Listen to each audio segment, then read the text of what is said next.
know where you are on that trend because Right. it's only a snapshot. It's not a video. Mhm. So it's either going up Mhm. or it's going down. If it's going down, fine. If it's going up, we need to be a lot more aggressive.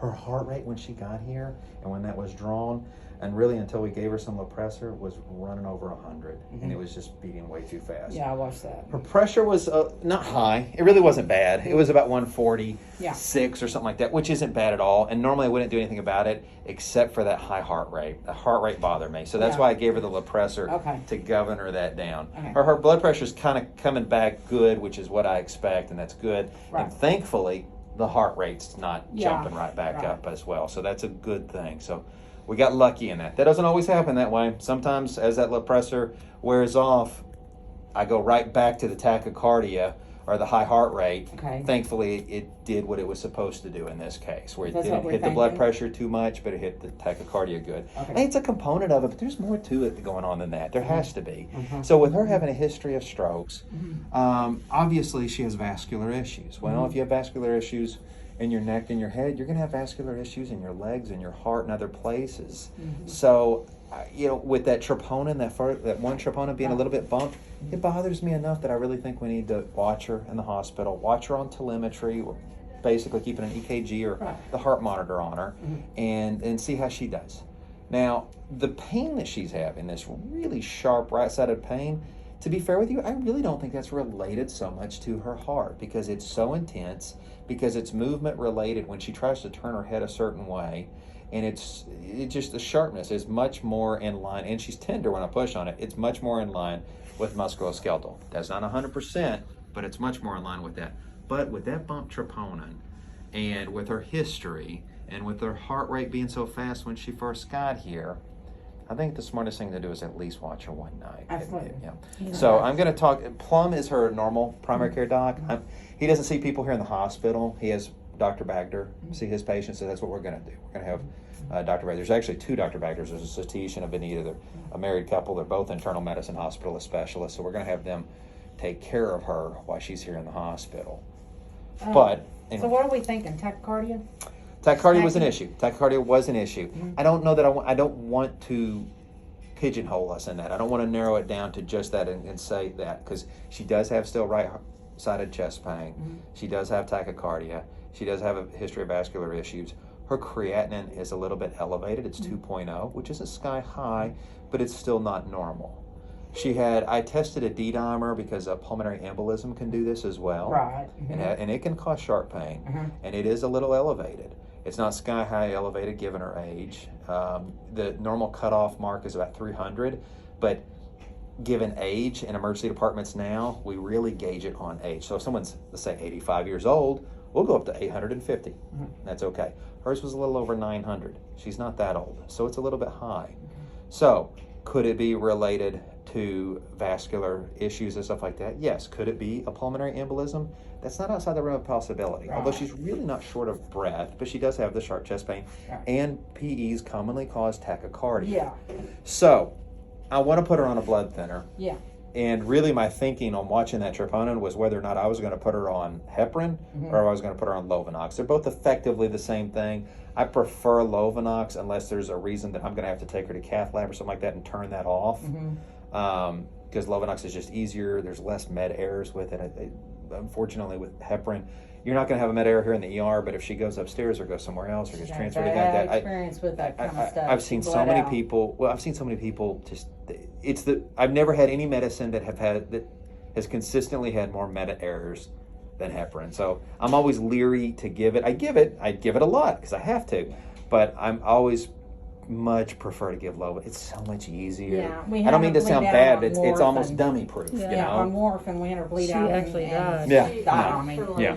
Yeah, so I had to be real careful with that stuff. And she wasn't able to tell me that earlier because I asked, have you ever had any bleeding issues? Yeah, and she said she no. has, yeah. Okay. And, yeah, That's she okay. did. And I wondered about pleurisy, so I didn't. And it can do that too. PE. And pleurisy can cause sharp chest pain too. Yeah. It can.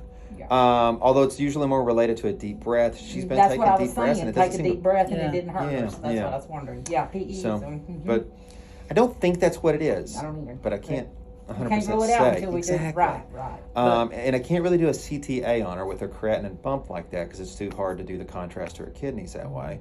So kind of a little bit of a conundrum, but still, overall, things aren't as bad as I was worried about. I kind of joked with them earlier, and it's true.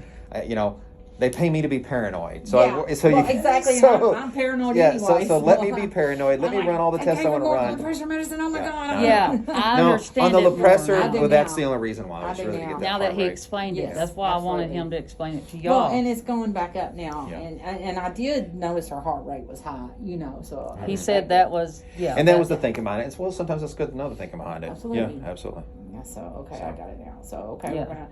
So now she's tacky. You're tacky, Mom. That's called tachycardia. But so now we'll have to get with Dr. Plum and stay on top of that at home. And she may do well. She may do just fine.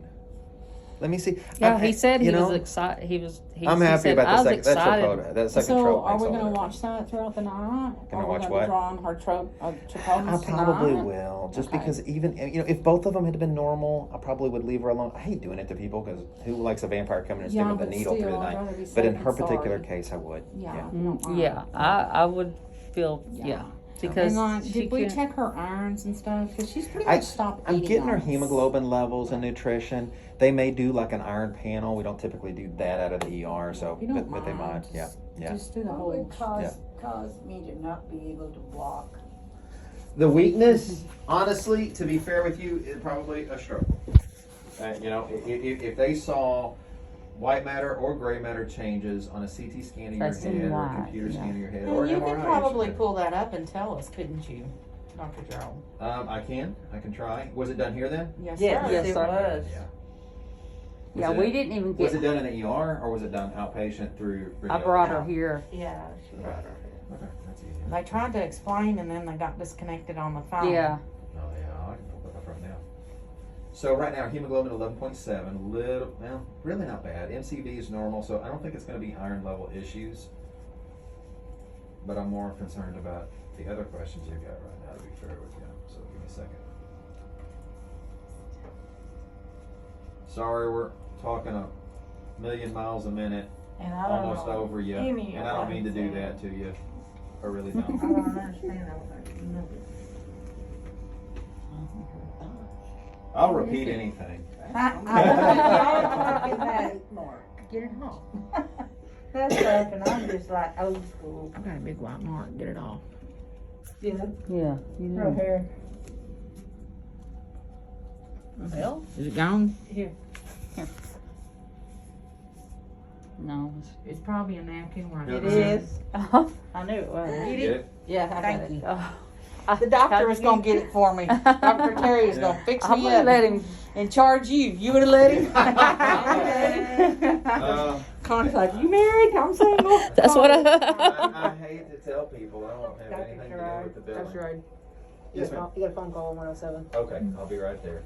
I'm not seeing it unless it was one of the other visits. I'll try to pull it up on our map system, Okay. and I'll let you know. Okay, okay. Okay. But I'm gonna Thank- get her upstairs. thank okay? you. Thank you, guys. Thank you Thank for you. talking to him. You're welcome. Dang, he didn't. So does that mean we're doing? So now